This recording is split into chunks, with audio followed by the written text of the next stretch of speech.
naraw il-YouTube, Facebook u televizjoni. Are you ready, boys and girls? Mal numru ta' 5. Let's count. 5, 4, 3, 2. Hallelujah! Gloria, gloria, gloria, gloria, gloria. Nil-għawkom ġewa River of Love eżis aħwa Maltin u Għawċin u kunu maħna f'dawn il-minuti li għanna u dimna s-stess li zgur ħatkunu mberkin, imħedġin u mibnija fil-mulej u zgur ħatkunu imsaħħin fil-fidi ta'kom. Bad il-bibja miħaj u ejt dit-talba warajja. Missi Qadis, grazzi tal-kelma tijak, grazzi mulej Qadis li jinta għaziltni sejjaħli ibnek u bintek Aziza, mulej Qadis u inti salvajtni u tajdni l-ħajta dejjem. Illum jina l-est li nirċievi l-kelma Qadisa tijak u nemmen laqatu għat-iktar ma nerġa' nkun l-istess iktar fissem Ġesu Kristu ta' Nazaret għal glorja tijak Missir. Amen. Halleluja. Tistaw tpoġġu bil-qeda. Grazzi mulej. Daw l-aħħar xarejn, b'eċċezzjoni tal-ġimgħa li għaddiet, kellimkom fuq il-Missier, fuq il-barka tal-Missier, fuq l-imħabba tal-Missier. Ma nemminx li kienet xi ħaġa kombinazzjoni, għax ukoll nemmen li hemm oħrajn madwar id-dinja ministeri li qed jitkellmu fuq l-imħabba tal-Missier. U lejla ħanitkellem mill-punto di vista tagħna issa kemm aħna għandna bżonn l-imħabba tal-Missier. Kemm il-bniedem u speċjalment aħna li nsejħu ulidu għandna bżonn l-imħabba tal-Missier. F'dawn is-sessions kollha kważi bla eċċezzjoni nista' jgħidilkom li użajna l-istess parabola dik li tissejjaħ il-bniedem il-ben il-ħali. Però naħseb iktar nies għandna nsemmuha il-Missier il-ħali.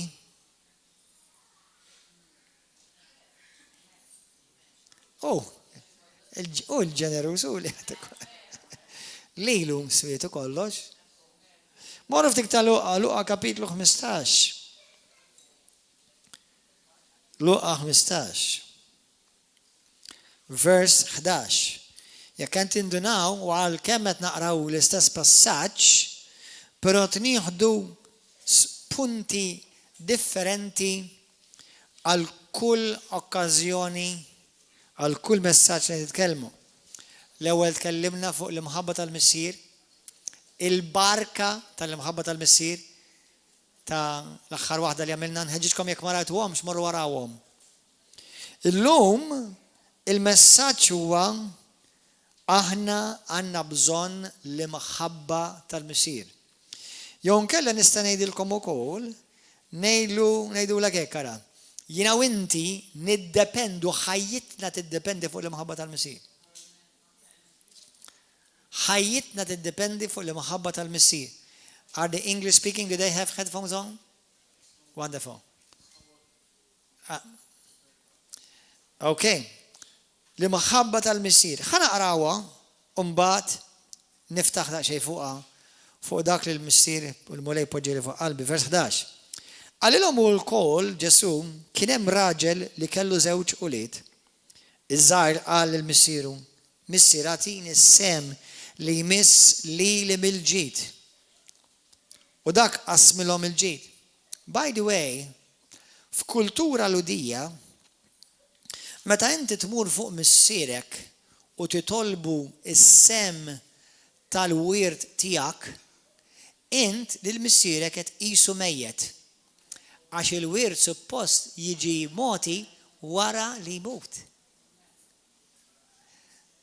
Mhux qabel. Jiġi fil-kuntest ta' dan il-passaġġ, dan li ben qis li l-missieru tiġġa mejjed qabel ma miet. Issa jiena diġettilkom li din il-parabola jiena nemmen li din hija parabola li hija riflessjoni tal-verità ta' kif tassaltna kif jaħdem il-Missier ma' wolidu. Dan kif aħna ħafna drabi naħdmu. Nirċivu fejqan, nirċivu barka, mbagħad nitilqu mid-dar tal-Missier. Xi ħadd kien jiġi hawn għadhom ta' jiġi xi darba fil-miliet u fil-jinnaf u fil-għajt xi kultant narawhom. Però mhux f'Komunità River of Love biss f'kull imkien. Kien hemm waħda kienet qalt li pastor iddisprata għax ma nistax ikolli tfal. Itlob għalija. U kien ilha ħafna snin mingħajr tfal. Ġiet, tlabna għalija u nqabdet pregnant. Illum għandha 2 tfal. Imma l-Knisja, id-dar tal-missier, m'għadix tidher. Waħda oħra, anzi 2, dik kienu om u bint dik kienet. Mela l-bint ġiet tibża għax ħajamlula operazzjoni li kienet kbira għax kella balla fl-istonku, letteralment, kella boċċa fl-istonku. U kif u di l-boċċa, kif poġġejt idejja fuqha letteralment, il-boċċa mlet hekk ara. Ġriet. Waqgħet mal-art bil-qawwa talla. U kien is-sibt bħallum sibt madwar ftit snin ilu. U x'konna mhux hawn, laqqas konna s-Saffajer, konna fil-ħotel għadna.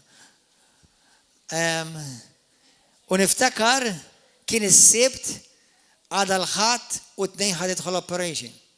2 marret u ma sabula assolutament xejn. Fiqe. Totali, f'xejn. Il-ġimgħa ta' wara ġiet omma l-istess problema. Aħna nitkellmu nagħlmu l-Iskrittura tgħallem fuq il-ġenerazzjonijiet li jiġu li s-saħħtiet tal-ġenerazzjonijiet li jiġu jintirtu bħalma tintiret il-barka tintiret is-saħħta. Sewwa issa.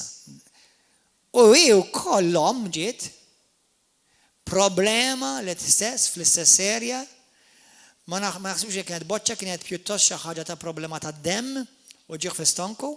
L-istess kienet scheduled ħajamlu l-operazzjoni.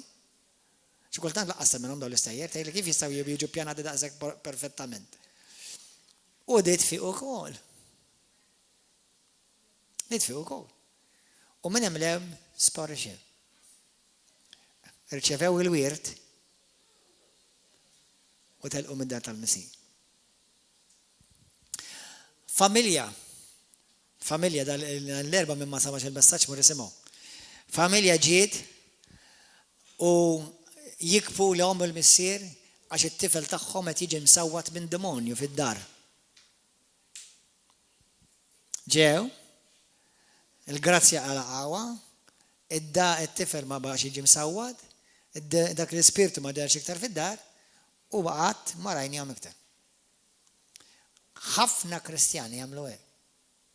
Jaqilgħu il-fejqan, jaqilgħu il-barka, jirċievu d-dar li jixtiequ, jirċievu l-promotion li jridu, jaraw il-job li jixtieq qalbhom u propju dak li jridu ikun is-sors li tbedhom mid-dar tal-Missir.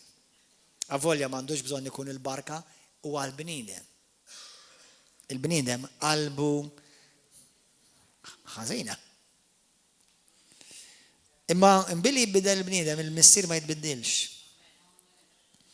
Ma kienux għaddew wisq ġranet meta żgħir sar kollox u telaq minn beltu lejn pajjiż imbiet u hemmhekk berba' ġidu kollu f'ħajja imtajra.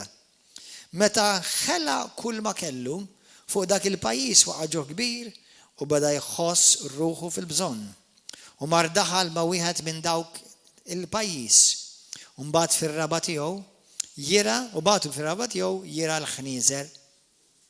Kien jixtieq kieku jimla zaqqum qar bil-ħarrub li kien jiekol jiklu l-ħnieżer imma ħadd ma kien jagħtih. Fil-kuntest ta' dan il-kapitlu għedna li number 1 il-lut ki ma setawx jirabbu ħnieżer u laqqas jistgħu jikluhom.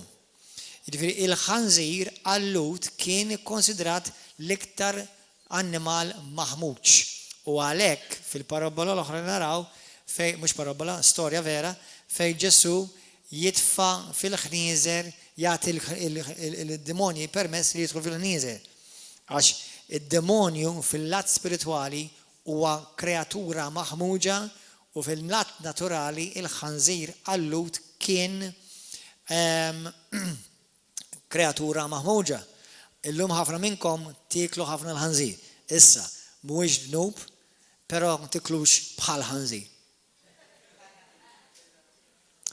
Sewa, issa mhuwiex dnub ma jfissirx li huwa healthy, però dak imbagħad ixju oħra dak bejnek u bejn il-mulej ma mhux ħajkundana ruħek għax tikol ħanżir.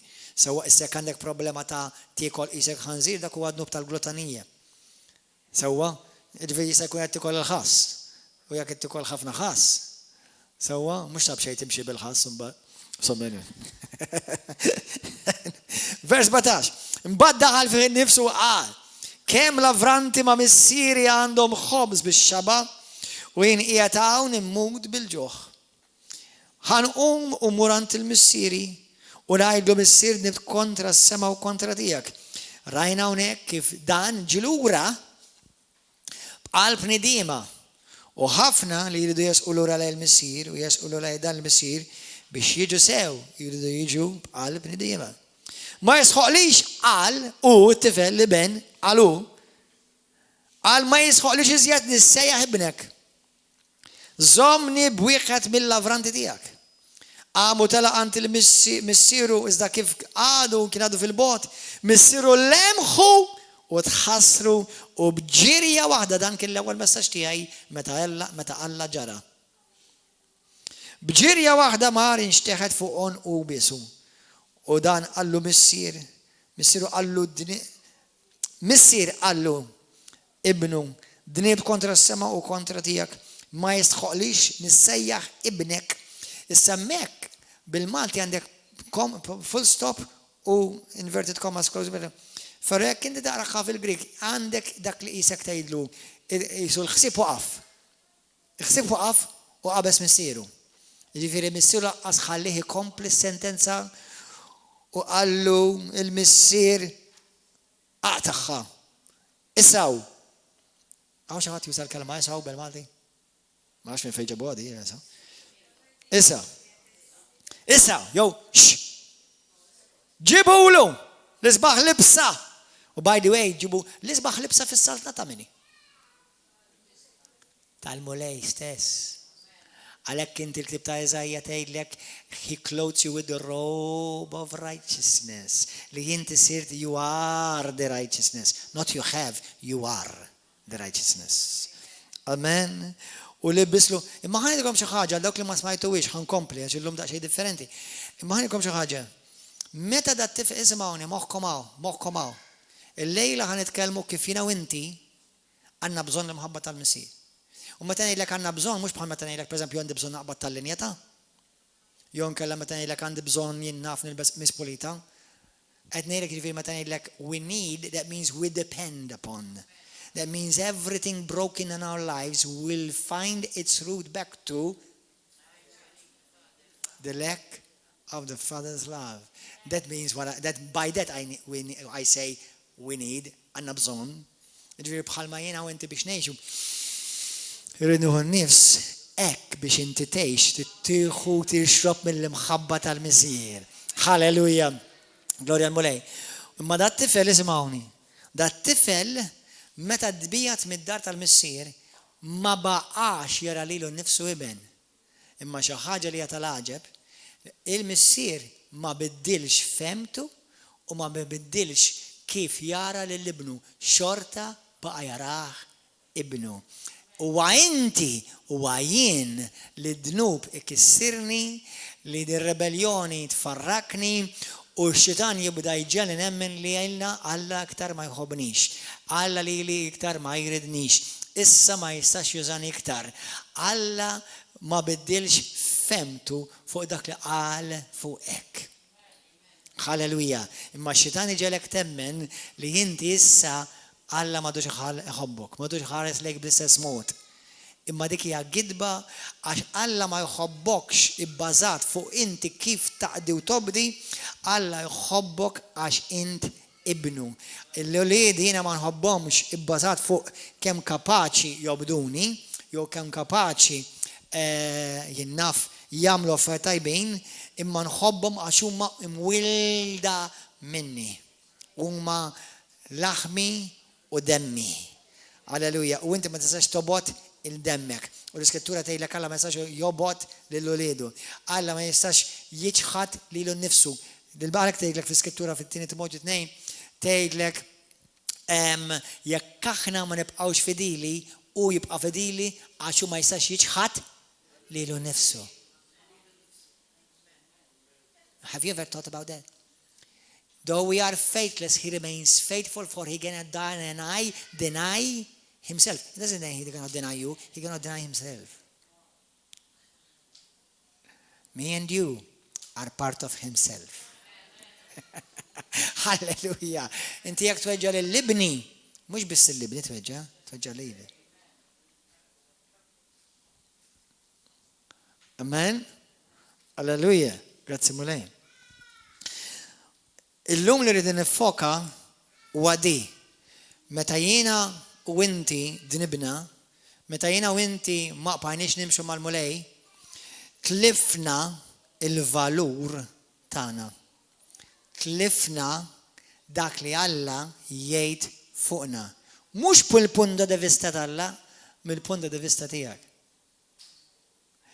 Infatti, li nixtieq niftaħ fuq llum hija di. Li jiena u inti, jiena nemmen li l-maġġoranza jekk mhux kollha l-problemi tad-dinja tista' titrejsjhom lura x'imkien fejn naqset l-imħabba tal-Missier. Issa mhux ħawaħħal fil-Missier tas-sema, issa ħanitkellem fuq il-Missier tal-art. X'jiġifieri?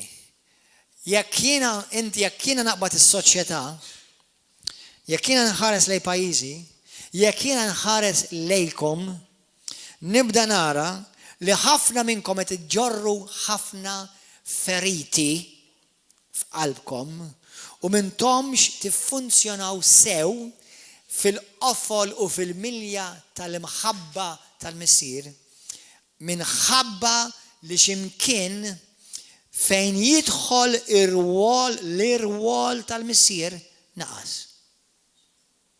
Ħansembilkom.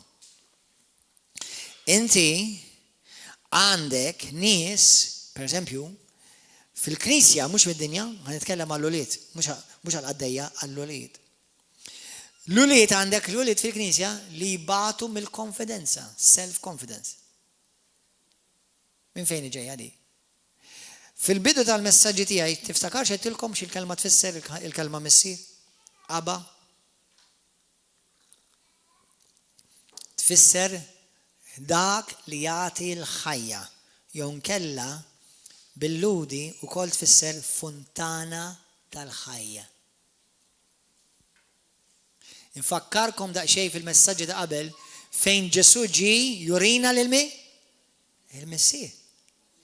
Ġesu ġie jurina lill-Missier. Ġesu kien jopera bl-imħabba tal-Missier. Ġesu kien imqanqal bl-imħabba tal-Missier. Mela meta inti tara nies Kristjani, anka fid-dinja imma speċjalment Kristjani, fejn m'għandhomx konfidenza, m'għandhomx rispett lejhom infushom. Illum ħanirfes il-kallijiet, ħatweġġew daqsxejn xi wħud minnkom, però wara ħanitolbu għall-fejqan. Eżis aħwa li tħobbu tagħmlu shows fuq Facebook. Jekk ħad titkellem, jimporta tilbes.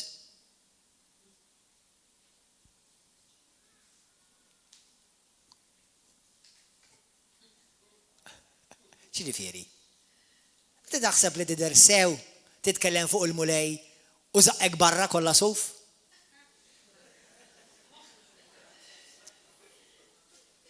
Taħseb li tidher godly? Taħseb li tidher anointed?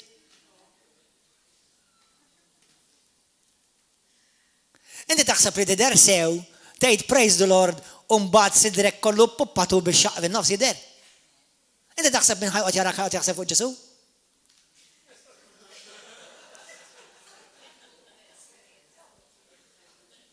Tidnejlek x'inhi l-problema? You don't respect yourself. Because li kieku vera fimt u qbatt l-imħabba tal-missier. Missier kieku f'dik l-erja, issa jew it-tort tiegħek, jew nkella missierek, jew li ma kellekx, jew li naqas li għalmek, ma għalmekx binti, ibni. Hemm affarijiet li lilek ma jgħidukx ġieħ tagħmilhom. Jista' jkun mhux bil-fors huwa dnub, imma jista' jkun li ma jgħidukx ġieħ u jwaqqgħulek il-valur. Għax inti għandek valur għoli għalija ibni.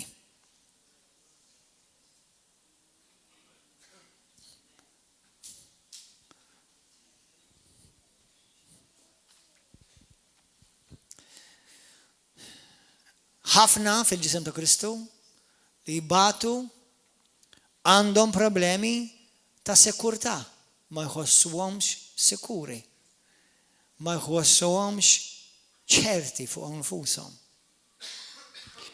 Ħafna li hija problema madwar id-dinja għandhom problema ta' identità.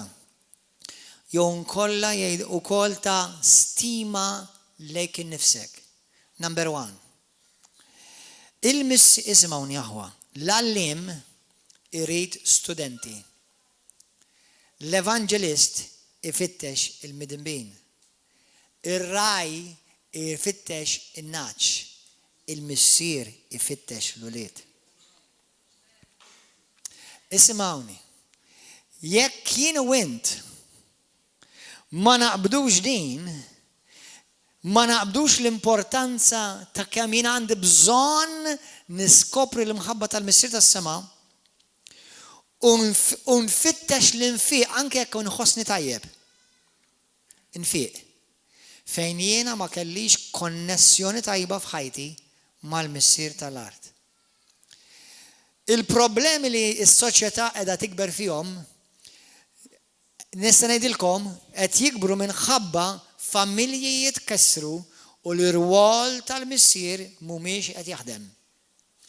Hawn min kellu missier fiżiku, però kien il-ħin kollu x-xogħol, allura ma trabbix jaf lil missieru. Hawn min illum smajt storja li missieru kien jabbużah sesswalment. U llum joħroġlok gay, mhux għax kellu l-feelings, imma xeba jabbużah missieru fis-sodda sesswalment. U probabbli dak il-missier ukoll ġie abbużat. Għax dawn l-affarijiet ma tqumx bihom taħseb fuqhom, dawn huma affarijiet li huma perverżi, huma minn qiegħ l-infern, u huma ispirati mid-demonju nnifsu. Ovvjament, dawk li huma tal-LGBTIQ, ħafna minnhom imsiken għaliex? Għax ma kellhomx l-imħabba tal-missier. Għaliex? Għax lill-missier huwa dak li jgħinek issib l-identità ta' ibn u ta' bint. Għaziz aħwa, għandhom taħsbu li għal xej Pawlu jitkellem morru fl-ewwel Korintin kapitlu 4. L-ewwel Korintin kapitlu 4. Issa, mhux kulħadd li ma kellux missier ħajsir jew gay jew lesbien. Imma nista' ngħidilkom, pereżempju f'dil komunità hawn naħseb ma nafx 20 ruħ li ħarġu minn ħajja ta' omosessualità jew lesbjaneżmu jew anke transessuali jew anke transvestiti. U kollha bla eċċezzjoni, jew bla missier. Jew missier telaqhom, jew missier abbandonhom, jew missier abbużhom. Bla eċċezzjoni. Riċerka tajt, hawnhekk fejn huma l-affarijiet inġusti f'dan il-pajjiż. Għax saret liġi biex ma jkun hemmx iktar conversion therapy.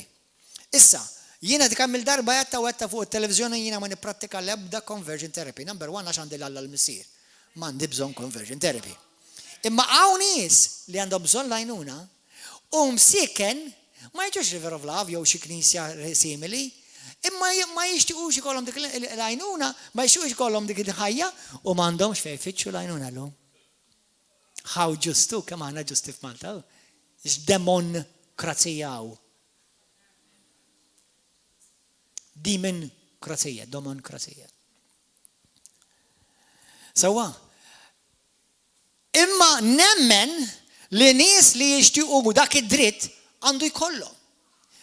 Sawa għax ir-riċerki juru li bej 50 to 70% tan-nies li huma fl-LGBTIQ huma kull ma huma nies qed ifittxu l-imħabba tal-missier.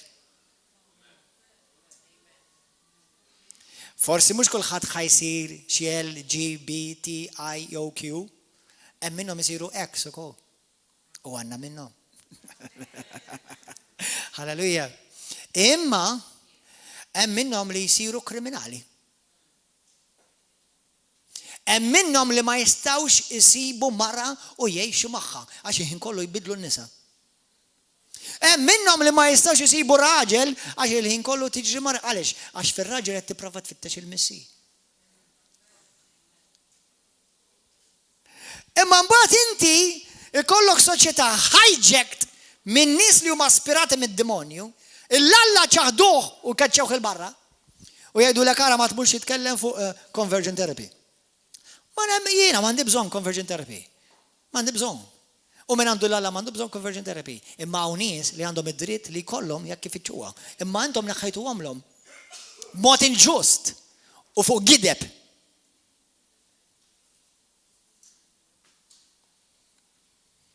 U xi ħadd qal li jekk jogħġbok il-liġi daħluhom ħabba fija ta' u mħabba l-mara tiegħi. Issa biex intkom tkunu tafu dak li qatt ma kontu tafu, f'Malta qatt ma saru lebda laqqas darba kemm ilha teżisti Malta convergent therapy għax ħadd ma kien hawn jagħmel convergent therapy. Imma fuq gid baddew liġi. Ara kemm aħna importanti.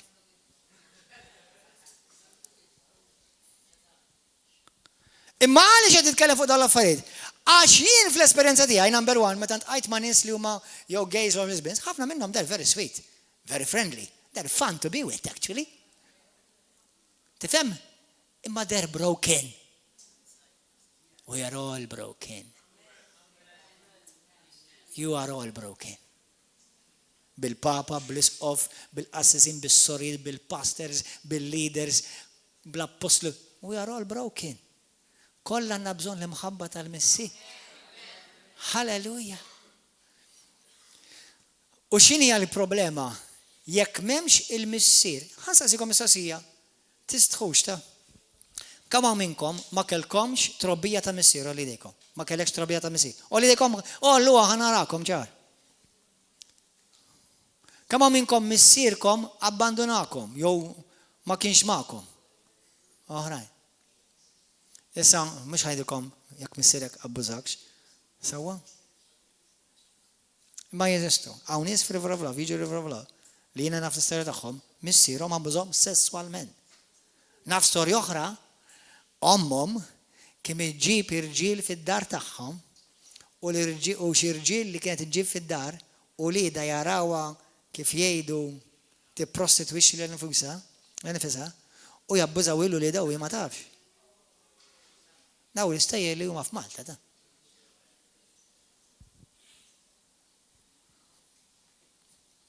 Da kollu taf għaliex? Għax aħna soċjetà mkisrin. We are a broken society. We're a broken people. Kollha kemm aħna.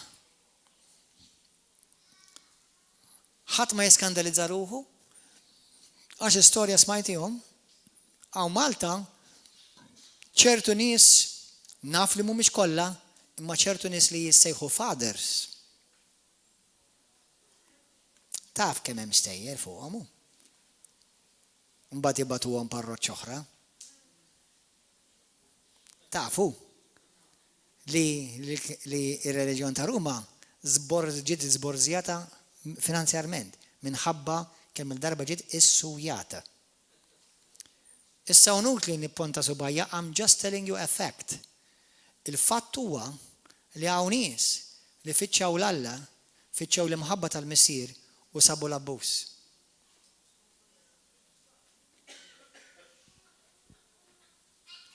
Issa f'Mattew 23 vers 9 Ġesu jgħid lil f'kuntest reliġjuż lil Fariżej. Issejħu il-ħadd missierkom. Għax missier wieħed għandkom fis-sema. Ovvjament, il-kuntest huwa għax daw kienu jriduha. Dak kull isselmilhom, tbussilhom idejhom. Il-Fariżej hekk kienu li ma tistax tmisshom għax huma ħowli. Tifhem? Fis-soċjetà tal-lum għandna ta' simili wkoll. F'kull kamp. Imma isimgħu x'jgħid Pawlu fl-ewwel Korintin kapitlu 4.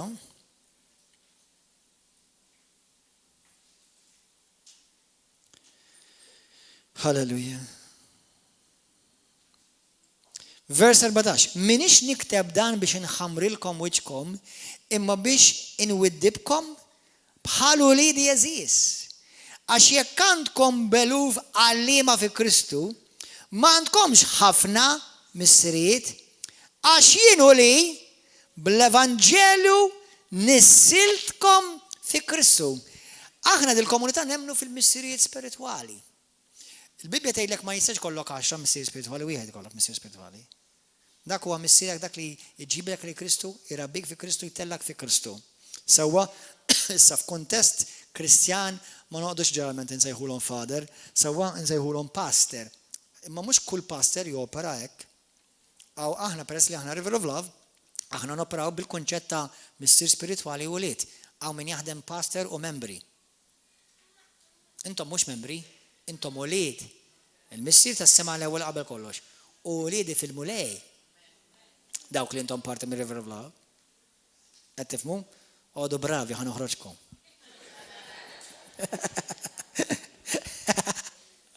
Amen. U naraw, jekk intom taqraw dawk li intom għamiltu l-kors ta' In Search of Timothy, infatti hemm il-ktib bil-Malti wkoll fit-tfittxija ta' Timotju. Timotju kien jaħdem ma' Pawlu bħala missieru. Pawlu kien jaħdem ma' dawk li hu kien isejjaħ uliedu.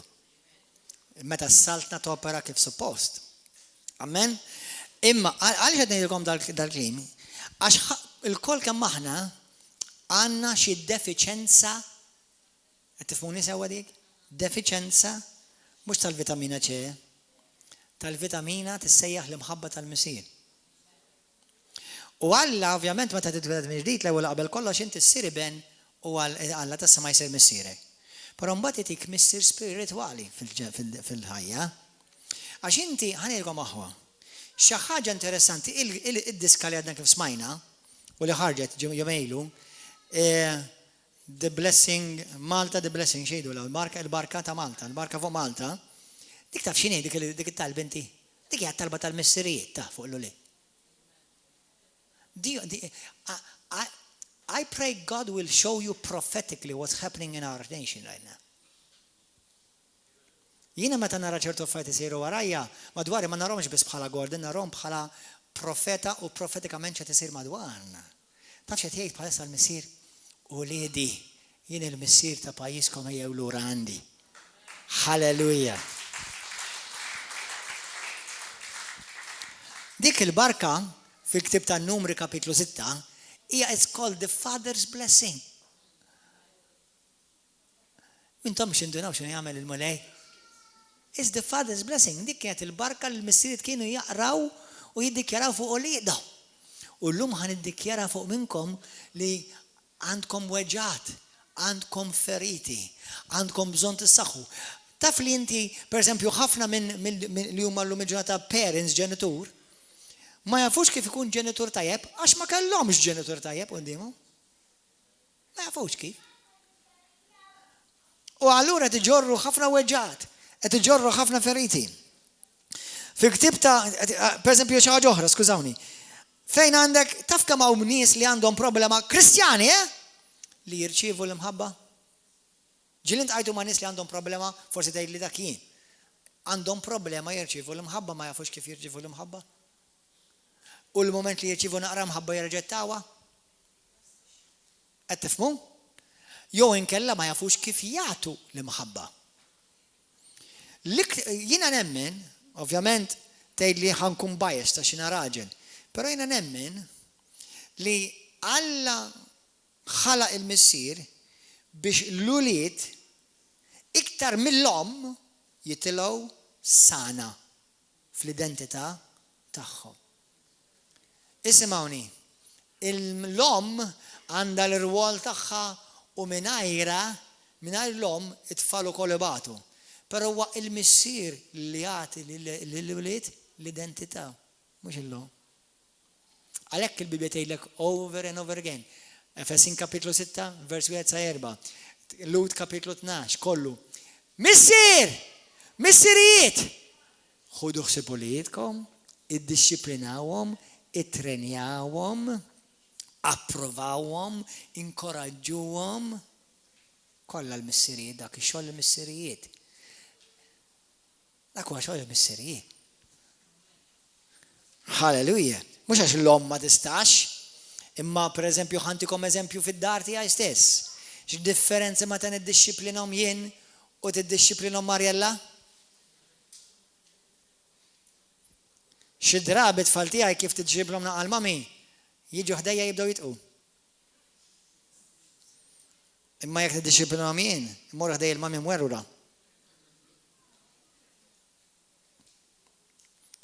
Le minix jibes, anzi, il-tfal tiegħi kollu jgħidu li you are the best daddy in the world.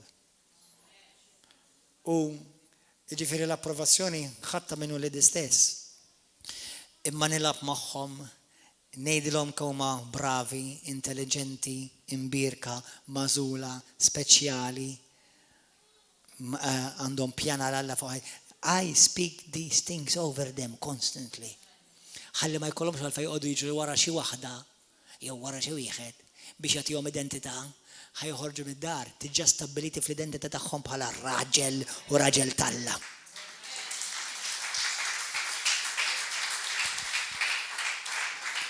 Amen. Halleluja. Għaliex ħafna għandhom m'għandhomx dixxiplina fuq nifushom.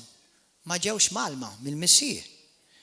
Għaliex ħafna m'għandhomx motivazzjoni għal ħajja. M'għandhomx kif jgħidula a disposition ta' ħajja, ta' tama u futur sabiħ. Illum il-ġurnata l-affarijiet li jibqgħu l-iktar f'qalbna taf x'inhuma? Pereżempju għandi dwar missieri. Jiena missieri miet ta' 70 sena, 10 snin lui kważi. U qatt ma naqasna mill-ikel, qatt ma naqasna mill-bies, qatt dejjem kelli saqaf fuq rasi, skola dejjem tani, però mhux dak l-iktar li niftakar. Taf x'min niftakar l-iktar? Meta jew daħal ħdejja fis-sodda, ħdejja s-sodda u lab miegħi. Jew meta l-iktar ħaġa waħda mill-affarijiet li iktar niftakar, kien hemm żmien meta kont għadni qisni teenager, kont niġri ma' missieri għax missieri kien sewwi televisions. Dak iż-żmien tat-television jiġi jsewwi lek id-dar. Sewwa bit-tubi u bil-valves, ma nafx min jiftakarhom dawn il-valvi, jiġi jbiddilek valv. Hawn minnkom għandkom valv tibdluh.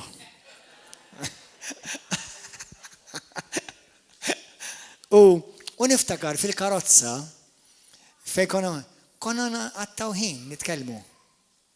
Brothers and sisters. Dik l-iktar ħaġa li niftakar. Mhux it-toys, mhux l-ikel, dak l-iktar niftakar. Il-ħin intimu, il-papa, jien u l-papa għadna nitkellmu. It-tfal tagħkom u ġenitur, intom irġiel, ħajkonna men's meeting dal-waqt fit-18 dek minn sezba. It-tfal tagħkom u nukli tibatom l-iskola jiġu edukati għax mingħajr missier tafx ħatamilhom ħatadukhom, ħatimlilhom rashom u qalbhom tħallilhom vojta. Issa billi battom is-Savio College u battom il-Della Sal u battom in-New Lyceum. So what? Jekk ma qattajx magħhom ma jiswa xejn, ma miltomx raġel, kull ma miltom magna. Meta xi darba daw irid jikbru u jridu jkollhom mara u familja, mhux il-mezz, l-economics u s-science għandhom bżonn jiftakru, imma kif missierhom għex qudiemhom bħala papa, ħabbhom, ġarrom. X'għamel il-missier? Meta ra li l-ibnu ġera fuq u għan u bisu Missirijiet! Jud minn għaz għadba bistu darba l-ibnek!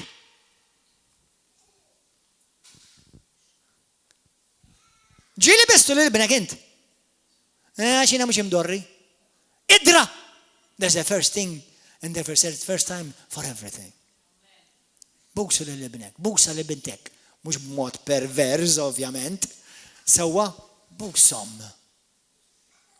Għannaqom. Ejdilom li tħobbom.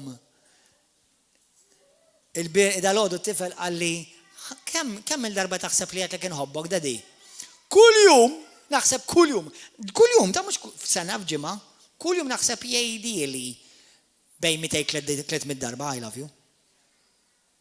U għat maħna jgħidlu s-sa too much, no? I want more. U għat ma jgħidlu s-sa li bizzejed, all right, naf, għat ma jgħidli għek, thank you, I love you too. U jgħidli I love you more, actually, funny enough.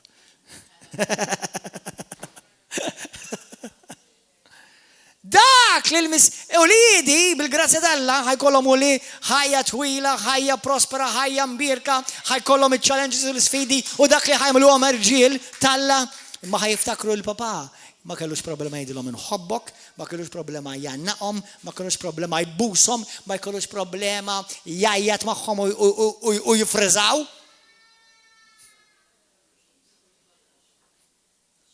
Imma believe it or not, u liedi ħanindikom illum kont qed naqra ktieb u li nħeġġixkom biex tixtruh intom kollha l-irġiel ħanord naħħa tixtruh. Jismu The Making of a Man. Because a male you can be, but a man you become.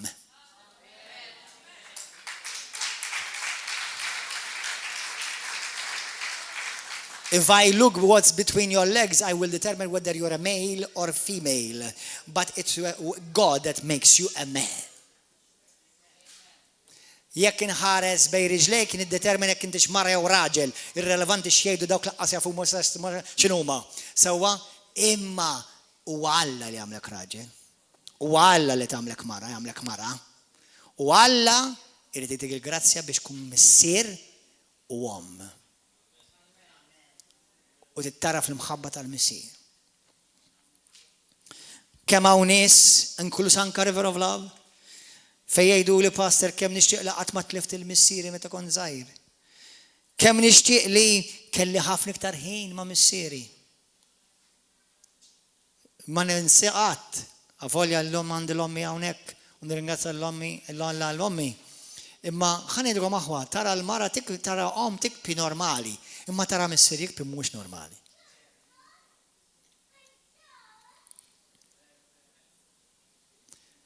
Il-bniedem tad-dinja ma jiċċassax jekk jara om tikbi, imma jekk jaraw missier jikbi, kulħadd silenzju. Missier kien jikbi aħwa. U ma ninsaqat kemm il-darba bekka, mom inkluż, meta kienu jwasluni l-airport. U kien ikissilli qalbi. Għas-sejjer. U kien ikissilli qalbi kull darba li nkellmu f'telefon, ejja Malta. 15 sena mhix ngħix barra Malta jiena. Imma ningrazzja l-missier tas-sema li tani missier u hom li għamluli l-ħajja tiegħi ħafna iktar faċli biex nifhem l-imħabba tal-Missi.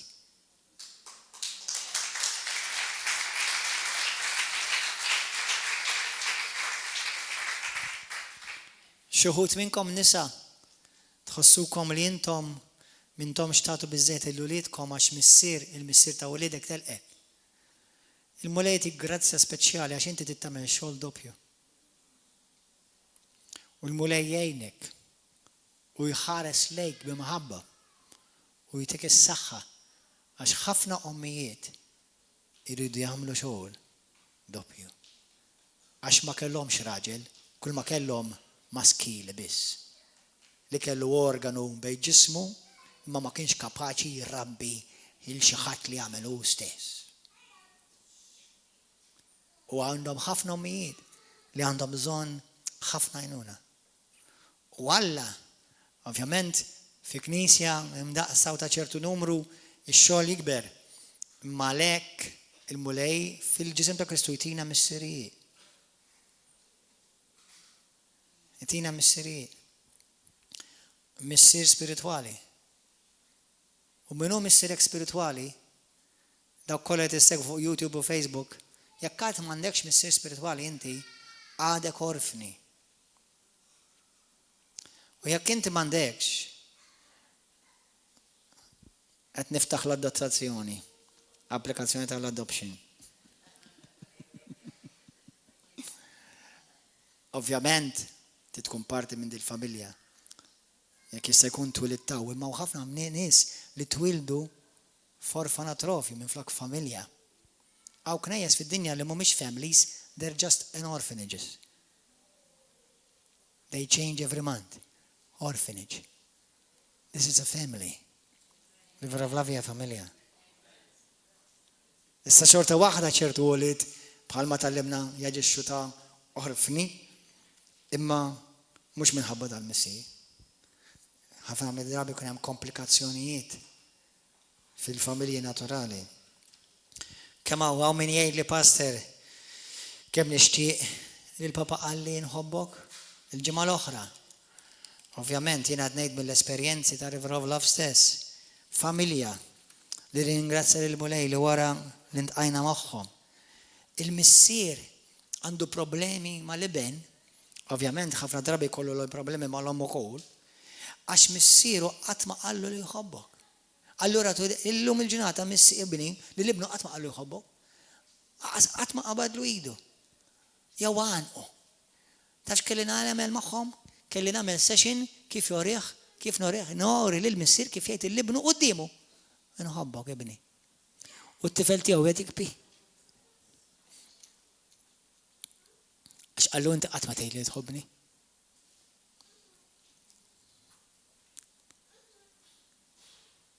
Li kieku jiena l-Prim Ministru u jalla l-Prim Ministru jisimgħu dal-messaġġ u l-Ministeri kollha li jmexxu pajjiżna, ninvesti fil-missirijiet. Nagħlem kif tkun missier tajjeb. Għax jekk il-missirijiet ikunu sodi, ħajkonna familji sodi.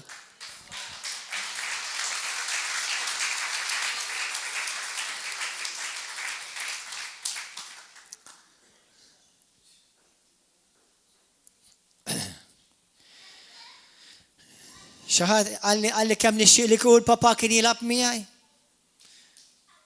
Qatt ma ntqajt ma xaħat jgħid li kemm nixtieq li l-papa xtra li Rolls Royce. Kemm nixtieq li l-papa x'inaf xtra li xi whatever jew tani. Kollha jgħidu li affarijiet li għandhom x'jaqsmu ma' relazzjoni, intimità, bonding. Kemm nixtieq li missieri qatt ma talaq il-mami? Taf li għaw min int, għax tant għandu feriti f'qalbu, jgħir mux għax jirita. Jgħir għal min jara papa għandu sħabu u l-papa jħobbom u jġborom u jħossibom. Jgħir għax għatmaraf missieru. Taf li inti u għali meta jkun hemm ir-wol tal-missier tajjeb u jopera kif suppost, jitalmu il-ulijiet jirrispettaw l-autorità. Tidnejtilkom xi ħaġa interessanti, għamlu riċerka. Xi xjenzjati ftit ilu għamlu riċerka xi ftit snin ilu. Qabdu l-infanti kbar. U l-tfal tagħhom l-infanti żgħar tagħhom neħħewhom minnhom firduhom. U talquhom għalihom. U l-tfal daw l-infanti ma setawx isibulhom kaptu kif jikkalmawhom. U bdew ifarku jkissru jiġġieldu bejniethom. Ma kif reġgħu poġġuhom mal-familja tagħhom? Naturali. Daw ikkalmaw reġa'. Ħanejdilkom aħwa, naf li ovvjament mill-lat governattiv il-gvern jara kif jgħin, però saħħaħ Prim Ministru, saħħu ministri li tmexxu l-pajjiż għal ftit ta' snin, u mbagħad tittatu kontu l-Alla qudiem l-eternità. Saħħu il-familji u tagħmlu xejn li jikkontribwixxi għat-tifrik tal-familji.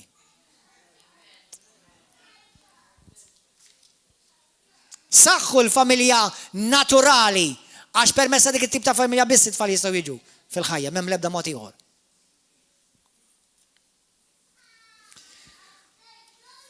Hallelujah.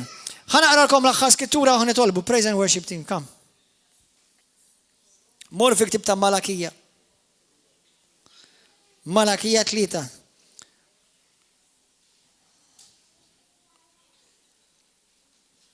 Xettilkom f'waħda mill-iskritturi li jiena użajt magħkom fil-bidu. Meta Adam u Eva dimbu, meta daħal id-demonju fin-nofs, x'kisser l-ewwel? Ir-rwol talab bħala missier ma' wlidu Adam u Eva. Fil-ktib ta' Luqa 3, Luqa jgħid li Adam huwa ibn Alla. Mela l-ewwa ibn, mela l-ewwel relazzjoni li l-bniedem kien ara fuq din id-denja hija ta' missier. U x'ġi jkisser ix-xitan?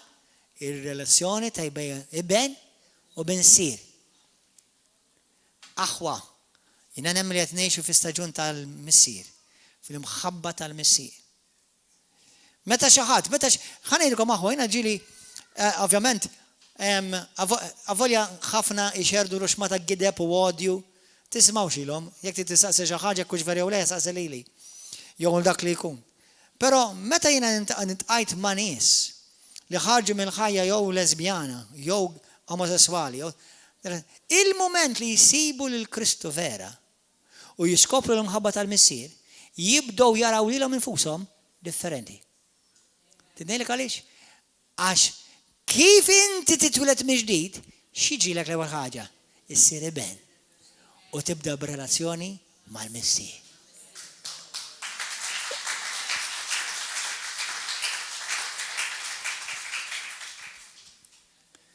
Però ħanejdilkom aħwa, il-ħażen għandu l-istaġun tiegħu. Però dak li għamel Alla jibqa' dejjem. Bħalissa Malta għaddejja minn staġun ta' ħażen. Però f'isem Ġesu ta' Nażaret għad irid jgħaddi. Mhux ħajibqa'. U dak kollu lil missier bħalma jgħid Ġesu ma ħawwilx. Kollu jrid jinqala f'isem Ġesu Kristu. Halleluja.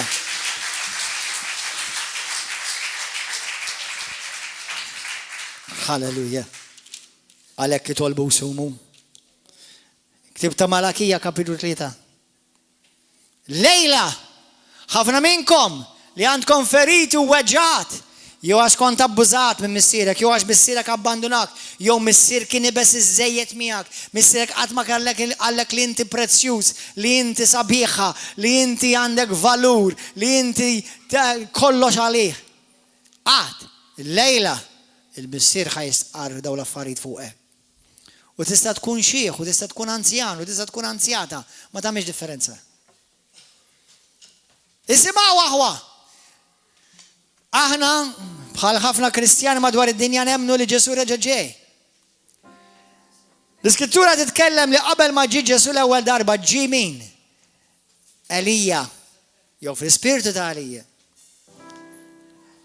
Sewwa nemmen li l-Ispirtu Santu li jissejjaħ ukoll l-Ispirtu tal-Missier. L-Ispirtu Santu jissejjaħ, of course, l-Ispirtu tal-Verità wkoll. Ma jissejjaħ, l-Ispirtu Santu jissejjaħ l-Ispirtu tal-Missier.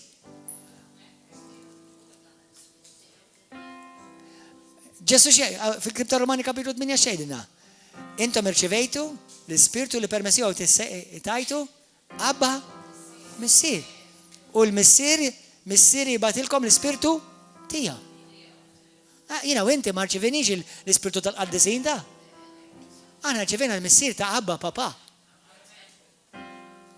Għalhekk inti tista' tgħidlu pa, Daddy, Abba lill-Alla. Halleluja. Isimgħu għandi kemm isabiħ għawa. Malakija, kapitlu 3. Għal min għandu bl-Ingliż kapitlu 4 l-aħħar skrittura.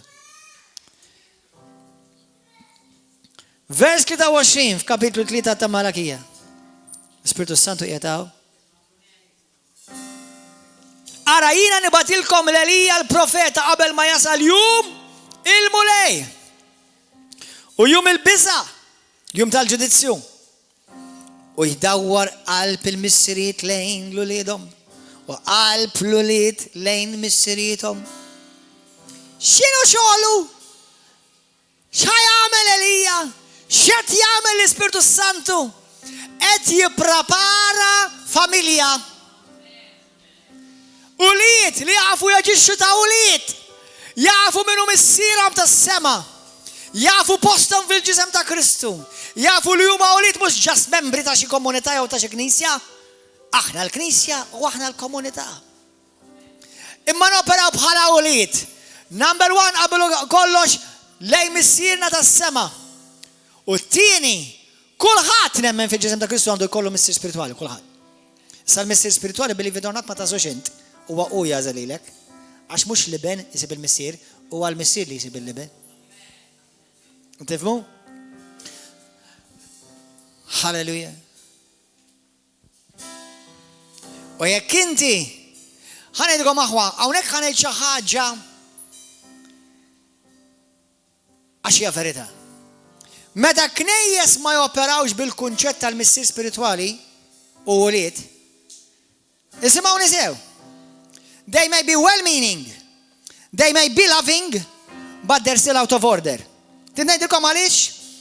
Għax li kieku jien bint, wilt, san, jiġi minn komunità fej joperaw missier u uliet, mhux ħajjiġi uliedu jiġu għaw jgħid li pastor aċċettani ħanoqtaw għax kelli xnejt mal-papa. Jom ma' missier spirituali li veri.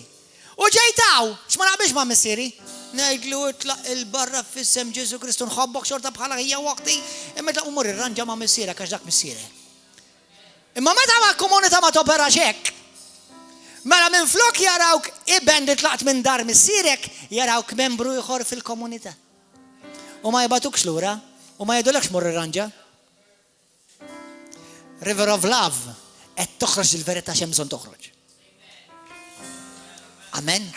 Halleluja.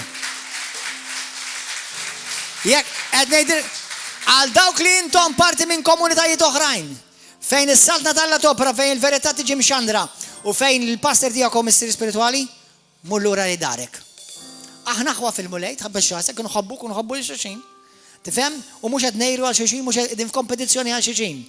Imma ma tistax għax ixtax għal-liftana għamal papa, allura sa tmur tfittex komunità oħra. Xata, ma ħadib ta' tgħidlu missier spirituali dak issa. Għax kellek xi tgħid mal-missier li ieħor. Mbagħad iridu l-unità fil-ġisem ta' Kristu.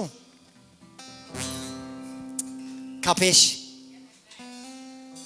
Iridu noperaw bħala familja. Meta jiena kont għad niżgħir ġieli ngħidha di.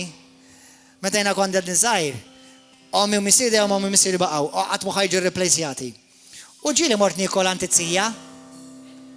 Ma qatt it-tija tila mami. Dejjem baqgħet it-tija. Tħobbni u tixtieqni l-ġid. Ma mbagħad tibgħatni lejn ommi u missieri. Qed tifhmu l-kunċett spiritwali. Qed tifhmu l-kunċett spiritwali għax inkella jsir rebus. U minflok inkunu qed nibnu l-Knisja nkunu qed nikkontribwixxu għal iktar tifrik.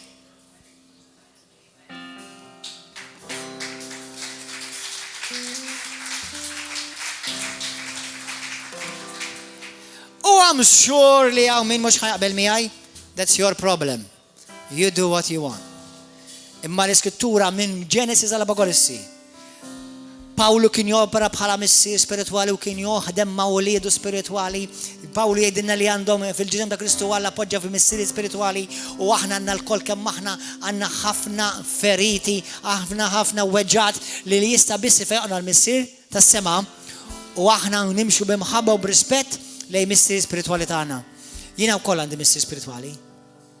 Għandi missier spirituali u nirringrazzja l-Mulej għalih. U nies anointed iktar minnu naf. Nies bżavi iktar minnu naf, imma u biss ħabni bħala missieri, u ċelenġjani, u kien hemm Malija, u meta rifis il-kallu minflok dort lejh u ħares klu bil raħetlu grazzi għax naf li tagħmilli u dak li tgħidli għall-ġid tiegħi. Amen. Halleluja. U għalhekk nirringrazzja jiena nemmen li jiena mbierek. U għed ngħidilkom mhux biex noqgħod nikkompara lil nifsi, imma jiena mbarrek ħafna. U ngħidlek waħda mir-raġunijiet ngħidlek għaliex għax Alla tani l-erf fil-bidu tal-Kristjaneżmu tiegħi li nimxi b'ċertu ordni fis-saltna. F'ċertu ordni. U jekk intom toperaw l-istess, you will grow healthy sons and daughters. Mhux vagabond Christians. Amen. Birku l-aħwa, birku l-leaders, birku l-pastors, ma fejn idarek? Where is your home? Not everyone River of Love will be their home, no. Not everyone. Of course not. Hemm ħafna xogħol xisir. Amen. Imma ejja noperaw bħala familja u nikkontribwixxu għat-tisħiħ tal-ġisem ta' Kristu. Amen. Halleluja. Lejla inti jekk jataw u tgħid li pastor jien għandi qalbi mweġġa għax jiena l-missieri jew ma nafux, jew abbandonani, jew irreġettani u għandi bżonn fejn għan f'qalbi. Xi ftit snin ilu del-messaġġ għamil xi ħaġa simili tiegħu. Imma llum il-missier poġġi qalbi f'qalbi biex nerġa' nagħmel dal-messaġġ.